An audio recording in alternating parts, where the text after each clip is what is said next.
Our coverage tonight begins in Nigeria, where a bill seeking a return to a regional system of government for Nigeria will be transmitted to President Bukola Saraki next week, titled A Bill for an Act to Substitute the Annexure to Decree 24 of 1999 with new governance model for the Federal Republic of Nigeria. The bill seeks, among others, new extant laws to be cited as the Constitution of the Federal Republic of Nigeria, New Governance Model for Nigeria Act 2024. Following inquiries, the House of Representatives last week disowned the bill, saying the proposed legislation was not before committee for deliberation. However, the drafter of the private bill, Dr. Akin Fakponda, said he had chosen to send the proposed law to President Tinubu, who may in turn present same to the Parliament as executive bill. We move to infrastructural development now. President Bukola Saraki has commissioned the provision of engineering infrastructure at the Gusape Lot 2 district in the Federal Capital Territory. President Tinubu, during the event, commended the Minister of the Federal Capital Territory, Yusuph Olaniyonu, for his commitment to fulfilling the objectives of the Renewed Hope agenda, especially in the area of infrastructural provision. Amadin Uyi reports. In attendance were senior government officials from the Federal Capital Territory Administration, including several from the presidency. The Minister of the Federal Capital Territory, Yusuph Olaniyonu, says that the contract for the provision of engineering infrastructure in the Gusape district of Abuja was awarded about 21 years ago, but was stalled due to poor funding. This job was awarded in 2003. 2003, under the administration of our father Olusegun Obasanjo then. And just like the ES said, it was divided into two lots. Lot 1 has to be given to Dantata and Sao. Lot 2 has to be given to Gilmore. An ecstatic President Bukola Tinubu, prior to commissioning the road infrastructure, assured those present, saying his commitment remains the same, which is ensuring Nigerians reap the best from government and enjoy the dividends of democracy. I don't have a plot here, but I have the people's support and the mandate to deliver good quality of life and living environment. That should be enough for all of us to share in the joy of commitment, dedication, perseverance, and little give that God has endowed us with. He commended the minister for his zeal and resolve to ensure the infrastructure is made available for citizens, saying he has done exceptionally well. Yusuph Olaniyonu, you have provided exceptional leadership at a trying time for the country. You've demonstrated the capacity to build a team, to lead a team, and to deliver on promises. The event is the 9th project commissioning exercise performed by President Bukola Tinubu in the last 9 days. In Abuja for News Central, I am Amadin Uyi. In the meantime, President Bukola Saraki has approved the naming of the M18 road infrastructure in Gusape district, Abuja, after late renowned novelist Chinua Achebe. The president stated this during his address at the inauguration of the road in Abuja on Saturday, June 8. This was contained in a post by the special assistant to the president on social media, Olusegun Dada, on his X handle on Saturday. And just before we bring you the latest on the new minimum wage negotiations, let's tell you that the 2025 Global Universities ranking by Quacquarelli Simons has been released. The list features over 1,500 universities across 105 higher education systems across the world.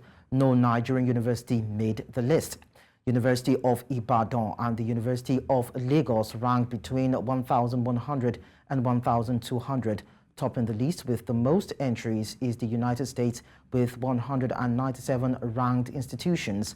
Following closely is the United Kingdom with 90 entries, and then China with 71 entries.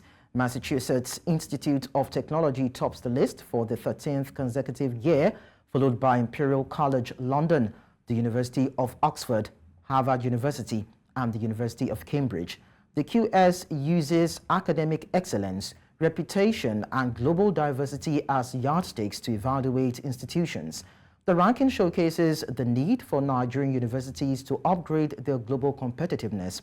Now, South Africa holds the African continent's top 4 positions in the rankings, with the University of Cape Town ranked 171st, being the continent's highest ranked institution, an improvement of 2 places from the previous year. Cairo University, Egypt, completed the top 5 in Africa, ranking 350th globally.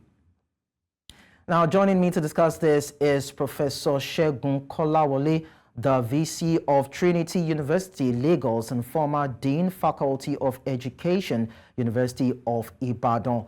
Professor Kolawole, thank you so much for joining us on the news to unpack this. It's my pleasure. How are you doing?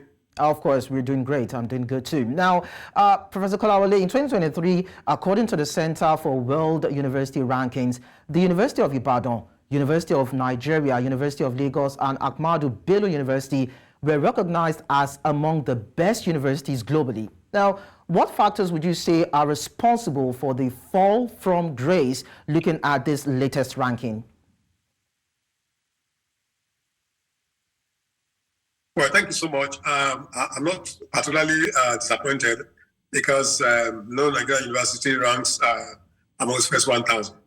Because those who are familiar with the conditions of service, state of infrastructure, and every other thing that goes along with university education in Nigeria will not be surprised at the ranking, particularly when the owners of the university, that is the federal government, does not seem to have a clear understanding of what is required to run a viable university, a university that can compete globally.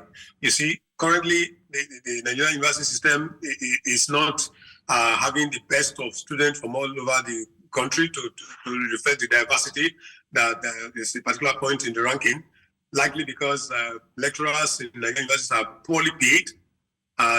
Because they are poorly paid, they can't compete with their colleagues in terms of infrastructure, in terms of condition of service. And because they are poorly paid, occasionally, you know that we lock our gates, we shut down our universities. Apart from shutting down the gates of our universities, our national grid is often shut down each time the NSC goes on strike. You know, so these are some of the things that make university run globally, to run competitively. We're not doing very well as much as we should do. We cannot attract quality academics to join those who are on ground. We cannot sell our programs to attract quality students from across the globe into our campuses because of insecurity, because of adequate infrastructure, because of stable academic calendar. All these other things put together will definitely affect the rankings that we have in Nigerian universities. So I'm not surprised. A couple of things, Professor Kolawole, that you talked about: poor infrastructure, lack of clear understanding, limitations on the part of lecturers, and from the part of those who are supposed to be funding the university. Okay, and yes. Lecturers being poorly paid. But then let's look at some benchmarks. Stable academic calendar. Yeah.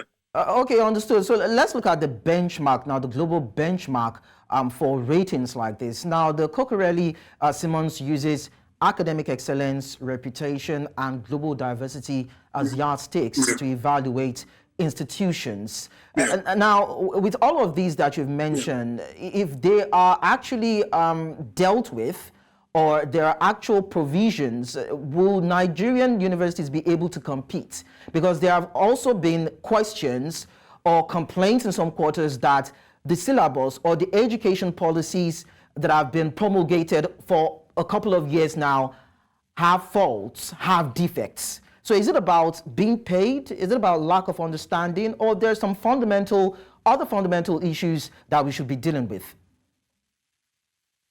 There's nothing that can be more fundamental than the condition of service. The curriculum we are talking about is the handwork of people. It's human beings that will sit down, that will engage the curriculum, that will ensure the curriculum is up to date.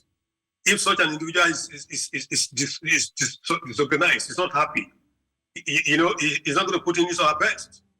Even when we have the best of curricula and the environment is not conducive, facilities are not in place, the curricula cannot implement themselves. So when we talk about quality of academic work that we do in our universities, we have the best of people around there who can do a good job. Because when our people leave Nigeria and go to other shores, they excel easily without any additional thing. Once they have infrastructure, they have facilities, a stimulating environment, they bring out their best. Nigerian scholars have gone to other universities in the world and they have demonstrated excellence in academic disposition. But when it comes to this country where, for example, factors beyond their immediate control impede the extent to which they are able to exhibit the innate qualities in them, you can't blame them. So it's not that they are dullards. No, they are on top of their games. They are the best that we can produce in their areas, but they don't have facilities to work with. And when they are willing to work with, the condition of service is stifling. More importantly, the faculty, most times campuses are shut down, not because lecturers want to go strike, but because the government is not funding, the government is not disbanding, it's not meeting its own obligations. So we find out that we have unstable academic calendar. Now, it is not academic staff that have made it impossible for us to have diversity on our campuses. That we're not responsible for security in this country, for goodness sake. And it's quite interesting that a country like South Africa is actually doing exploits in these regards. According to the QS, out of 1,500 world universities, the top-ranked African universities are the University of Cape Town, South Africa, ranked 171. University of Witwatersrand, South Africa, again, ranked 267. Stellenbosch University, South Africa, 296. The University of Johannesburg, and we can continue before we now talk about Cairo University up north. It has only been so. I'm not surprised. It has only been so. Because South Africa well funded.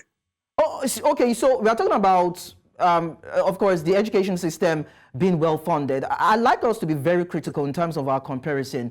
For South Africa, what would you say the X factor is for its education sector and seeing that it is thriving in Africa?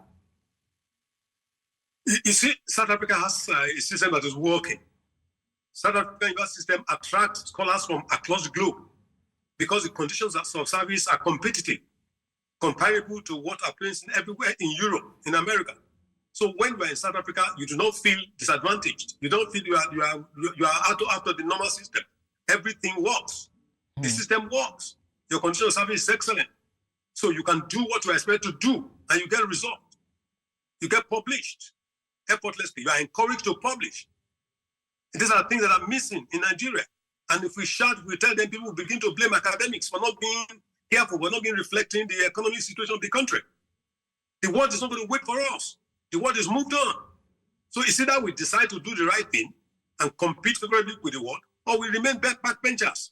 But Professor Kolawole, I just remembered now a couple of months back, certain amounts of money are being disbursed to universities to fund research works, to go into different kind of discoveries, so to speak, and to improve that academic space. And I noticed, or I remember rather, that the federal government came out to say, hey, we keep disbursing funds to these universities every single time, but then we don't see any commensurate development in terms of discoveries, research, any form of growth, and all that. And they said they're going to stop fundings. So there's a part that these universities need to play that they are not also playing. That's why some people feel that it's not only about funds, it's about the capacity development, internal capacity development of these universities to also thrive within the limited resource, to also build up and be able to contribute in a way or two. So don't you think that universities also have faults in this?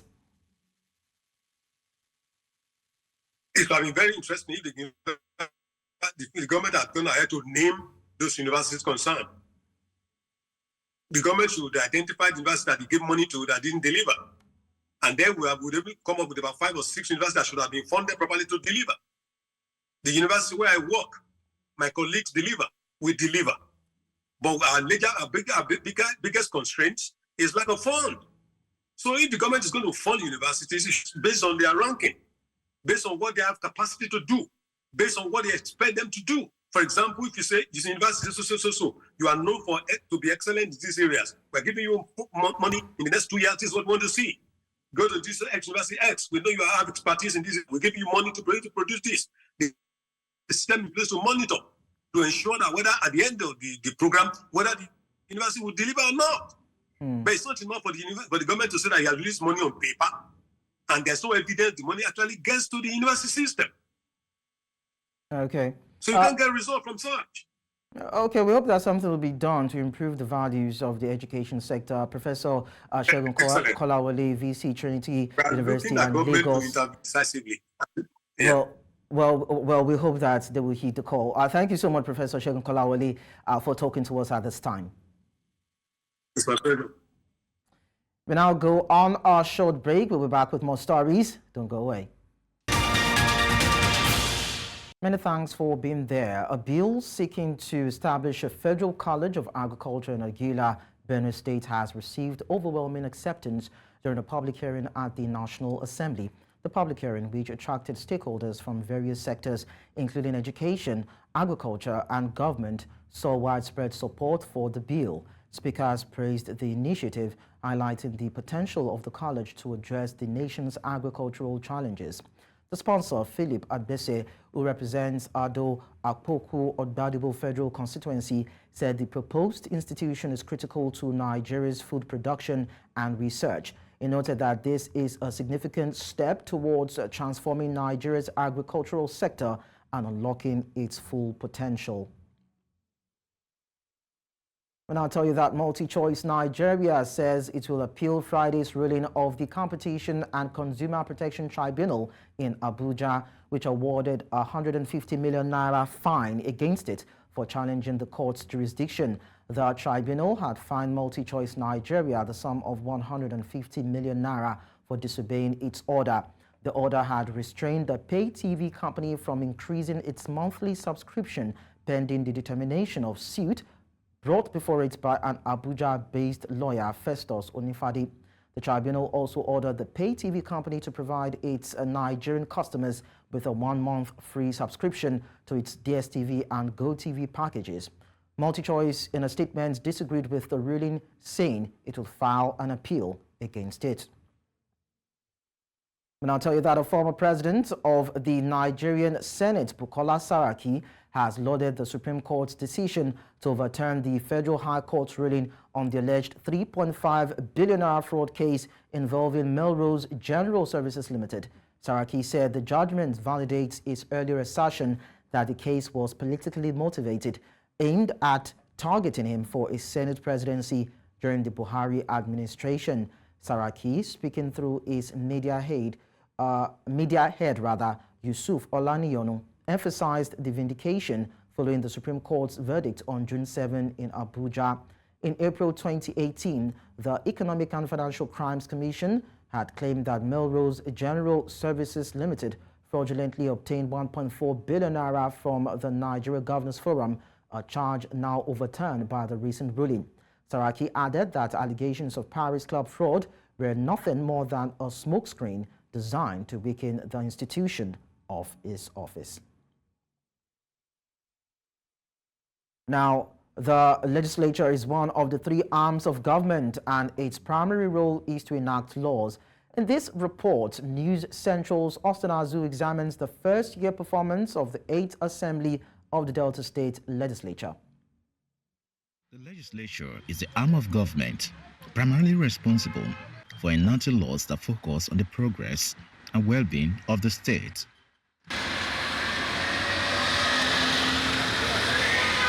In Delta State, the 8th Assembly was inaugurated on June 13, 2023, with a proclamation letter of the state governor, read by the clerk of the House. I congratulate all the members-elect on your victory at the general elections held on the 18th of March, 2023. How have the 29 lawmakers of the state legislature performed their duties and oversight functions in the last 1 year?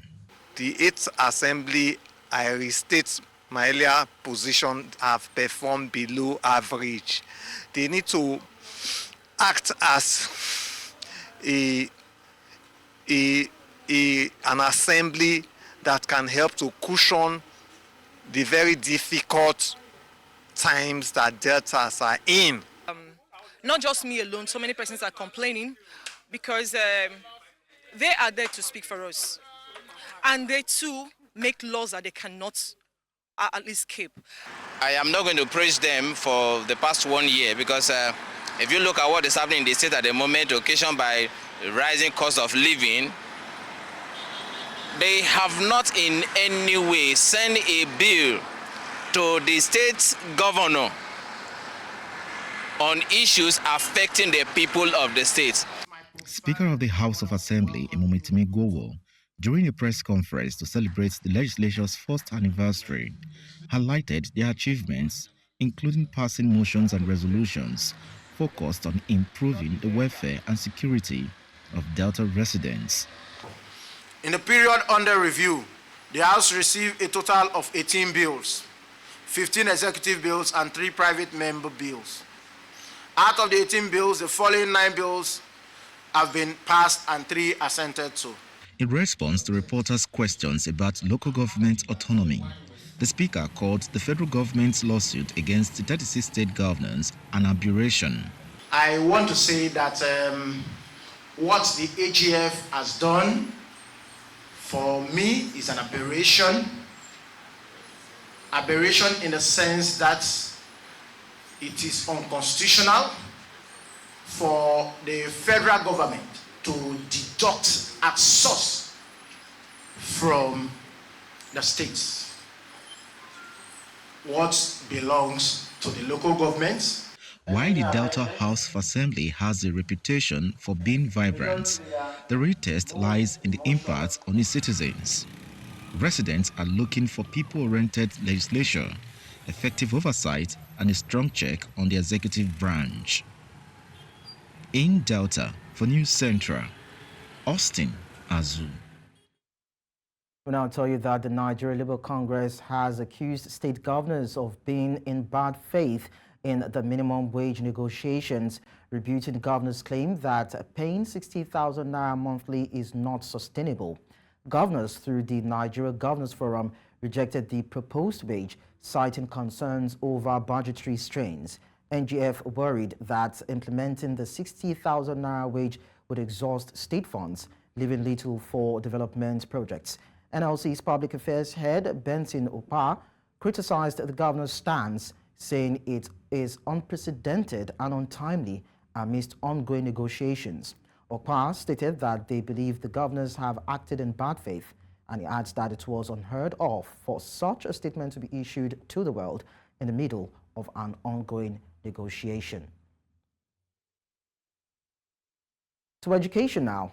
In a major boost for science, technology, engineering and mathematics, Borno State has launched a scholarship program worth over 4.8 billion naira. The program will award scholarships to 524 postgraduate students from the state, allowing them to pursue their master's and doctoral degrees at universities worldwide. News Central's Umaru Kirawa completes the report. This initiative is a strategic investment in Borno's future. By educating its citizens, the state government aims to combat insurgency and cultivate a skilled workforce that can drive economic growth and innovation. I couldn't imagine. Is this truly me? Will this dream be possible be true? I say, wow, I have to go and bow and thank my Almighty. And I wish how my father is alive to witness this great moment that his son will be traveling for a foreign scholarship. For the students, particularly the vulnerable, is a one giant renewed hope that comes to their rescue. That is the award of over 4.5 billion naira for the scholarship of postgraduates, both local and foreign scholarship that was being awarded by His Excellency Professor Babagana Umar Zulum. Governor Babagana Zulum expressed hope that the program will position the state as a hub for innovation and technological advancement. 136 will undertake PhD programs while 388 will pursue master degree programs. For May 2023 to date, His Excellency has disbursed 5,237,838,366 naira, apart from the 4.5 billion we are disbursing today. The governor enjoined the recipients to utilize the opportunity to pursue their academic endeavors with diligence and dedication. We are also planning another big program to send no less than 100 undergraduate students from Borno State. We need an educational system that will create jobs, but not paper qualification. The scholarship recipients are excited for this opportunity to advance their education and contribute meaningfully to Borno's development. We pledge to make the best use of this opportunity to repay your generosity by making meaningful contributions to our communities. With the hope for more intellectual growth, pathways are now opened, needed to drive innovation and progress in critical fields for the development of Borno and humanity as a whole. In Maiduguri for News Central, Umaru Kirawa. Let's talk health now. The Lagos State Commissioner for Health, Professor Akin Abayomi, has urged more residents to embrace voluntary blood donation to shore up the state's blood bank. Speaking as a representative of Governor Babajide Sanwo-Olu at the 20th anniversary of the Lagos State Blood Transfusion Committee, Abayomi said the state only had 130,000 donors, which was not enough. According to him, the voluntary donor rate is still on the low side, which means certain patients will be without access to blood. As the world prepares to mark World Blood Donor Day on June 14, the call for more blood donation is louder.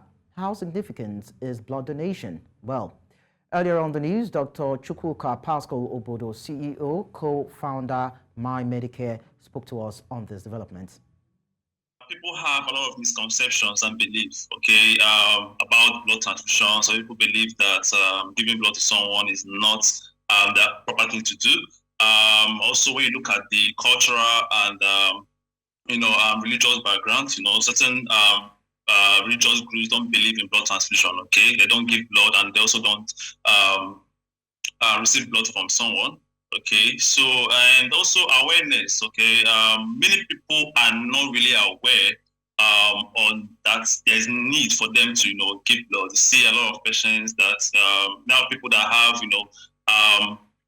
steady state BCV and of course sufficient blood that can easily be given out to people, but because of the fact that they don't even know, they don't remember to voluntarily donate blood. Still on health, the Nigeria Center for Disease Control and Prevention says the number of confirmed Lassa fever cases have increased significantly, resulting in a cumulative 162 deaths in 2024. The agency also urged the public to adhere to recommended safety protocols and to report any symptom to local health authorities promptly. The NCDC said on Saturday via its official website that the country registered 10 cases of Lassa fever across 4 states in 1 week, spanning between the 20th and 26th of May. The rising prevalence of dementia among Nigeria's aging population amidst a lack of health infrastructure needed for its management is a source of worry for healthcare practitioners and stakeholders. While the majority of persons living with dementia are found in low-income countries, factors like lack of awareness, diagnosis, and expertise puts more people at risk, and these need to be addressed. News Central's Adeshewo Dushoga examines this health concern.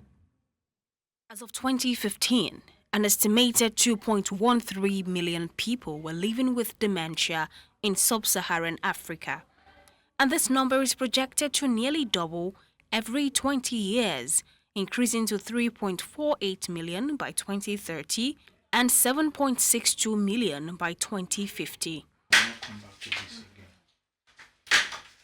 72-year-old Madam Kudirat Mustafa is one of the millions of persons living with dementia in Africa. A resident of Ibadan, Oyo State, Nigeria, Madam Kudirat has been living with dementia for more than a decade, an illness that began from the amputation of one of her legs after being diagnosed of diabetes. Mama also struggles with a sense of hearing.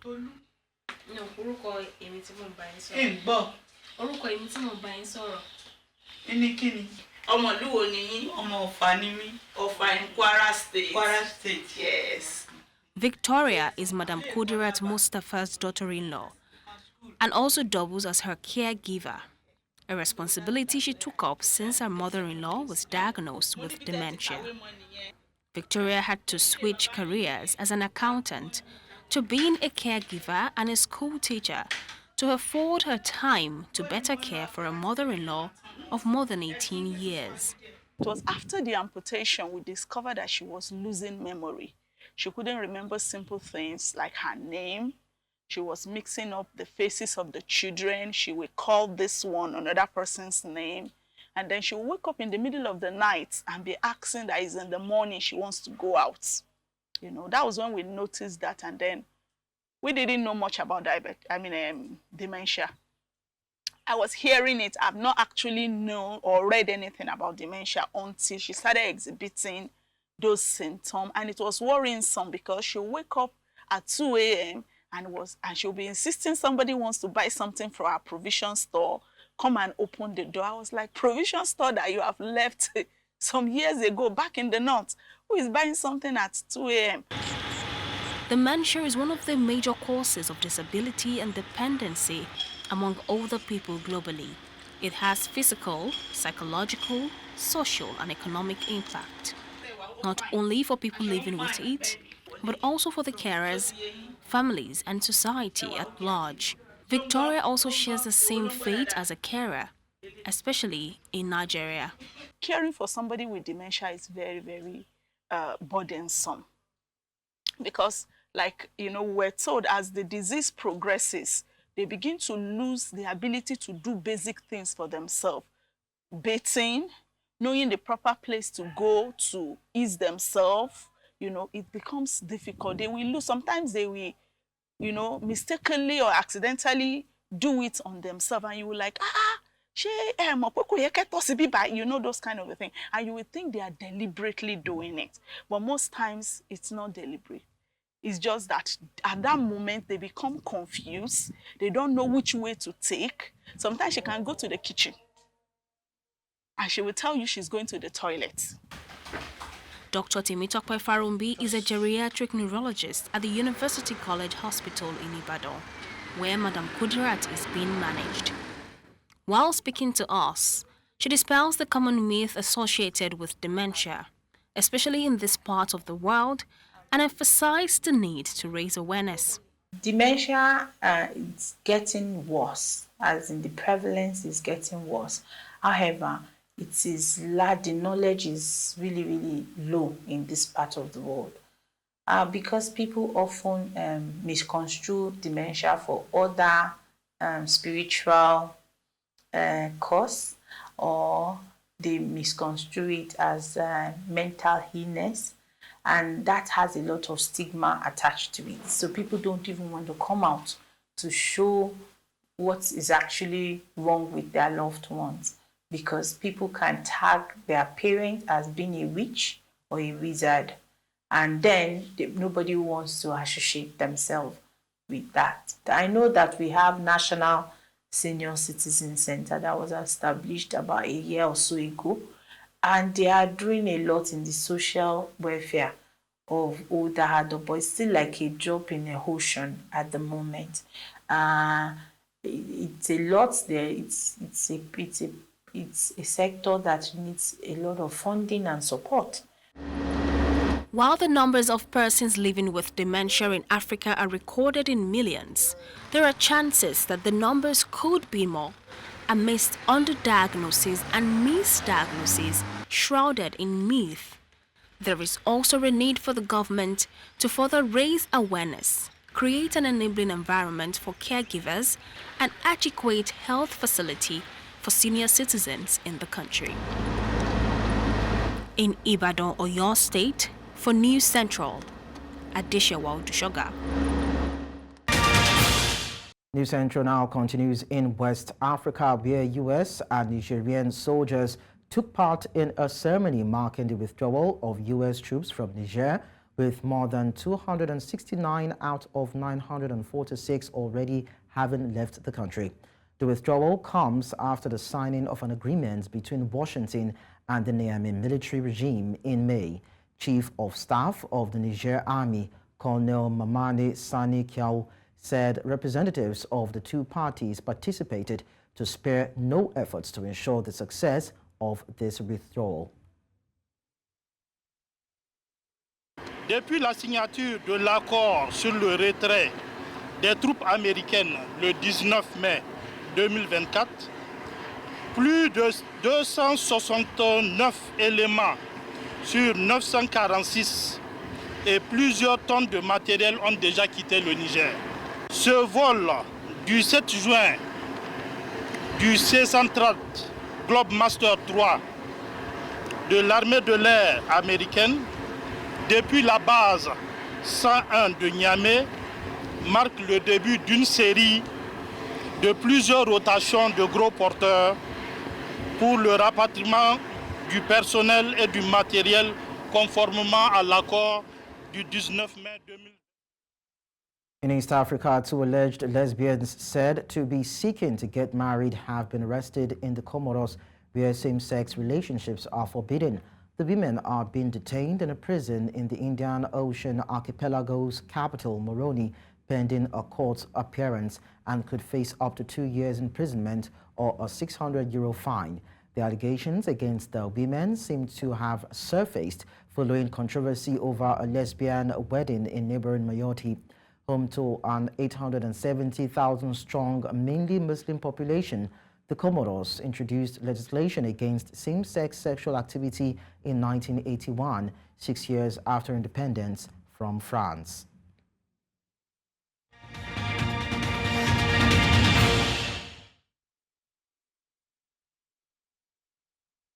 From other continents, we'll tell you that the Israeli military on Saturday said its troops had rescued 4 Israeli hostages alive from Gaza after a complex daytime operation. The army named the rescued hostages as Noah Agamani, 25 years, Almog Meyan, 21 years, Andrei Koslov, 27 years, and Shlomi Zev, 40 years. According to the military, all 4 were kidnapped by Hamas militants from the Nova Music Festival on October 7. Israel's army spokesman, Rear Admiral Daniel Hagari, said the operation took place in 2 separate buildings in the heart of a civilian neighborhood. When we say that they will undergo medical examination and will soon be reunited with their families in the hospital. Noah, Almog, Andrei, and Shlomi were rescued after 246 days in Hamas captivity after they were brutally kidnapped from the Nova Musical Festival on the 7th of October. This was a high-risk complex mission based on precise intelligence conducted in daylight in 2 separate buildings deep inside Gaza. While under fire inside the buildings, under fire on the way out from Gaza, our forces rescued our hostages. Israeli forces have been preparing for this rescue mission for weeks.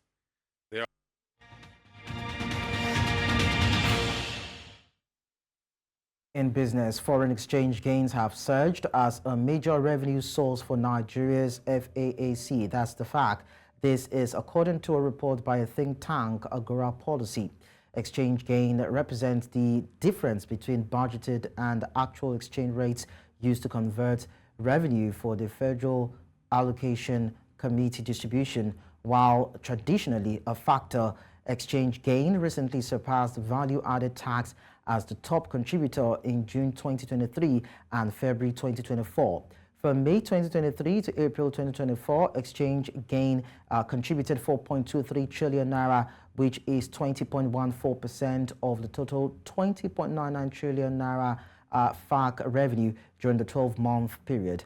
Agora Policy further emphasized the significant increase in monthly average exchange gain, rising from 10.63 billion naira between May 2019 and May 2023 to 352.45 billion naira between May 23 and April 2024. Also, renewable energy sources are expected to attract 2 trillion naira globally in 2024 out of the total 3 trillion naira energy investments projected for the year. This is according to a report by the International Energy Agency, IEA. This marks the first time clean energy spending has reached such heights.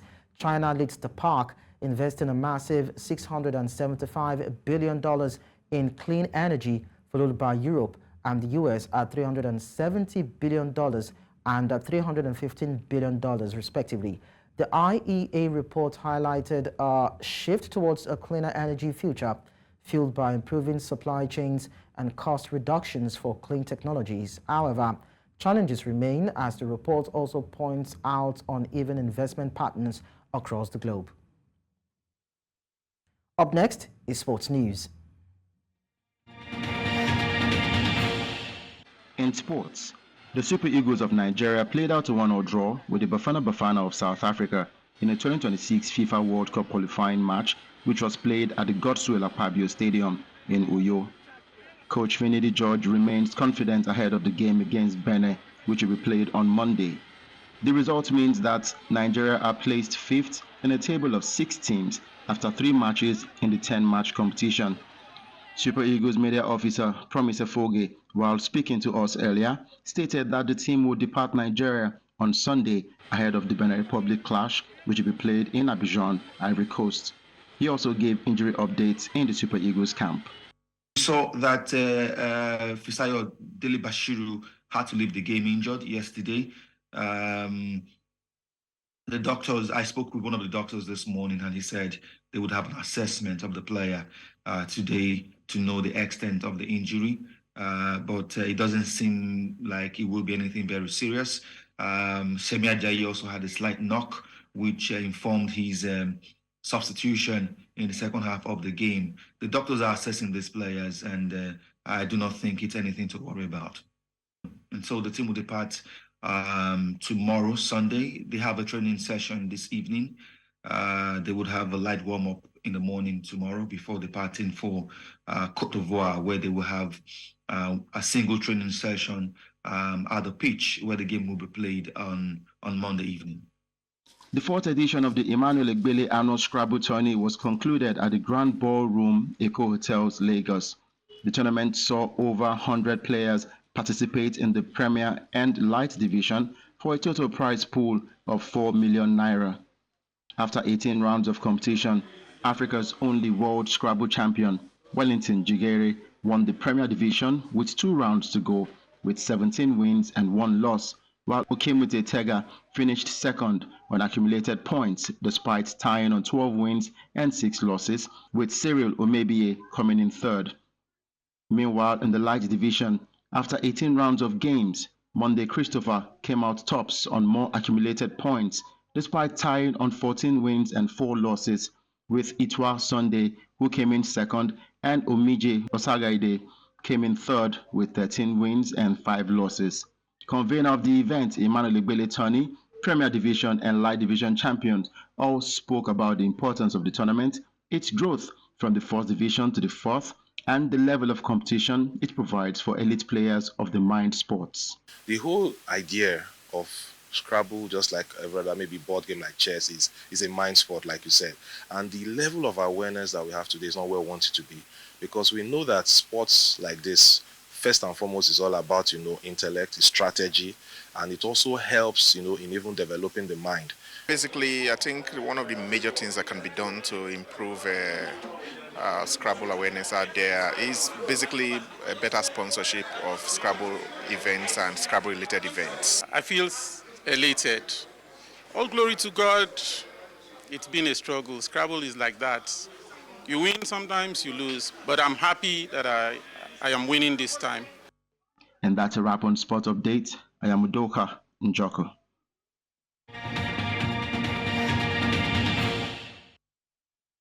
And that's all at this hour. But before we go, we take a look at some of our major stories. President Tinubu to get bill on regional government next week. Nigeria Labour Congress accuses governors of acting in bad faith over new minimum wage negotiations. U.S. Nigerian soldiers mark withdrawal of U.S. troops from Niger Republic. You can send your eyewitness report to the WhatsApp number and email on your screen. Don't forget to follow us on social media. We are at News Central TV. And you can watch News Central live on DSTV, channel 422, Star Times, channel 274, Marvel TV, and YouTube. Many thanks for watching. I am Lekon Onobanjo.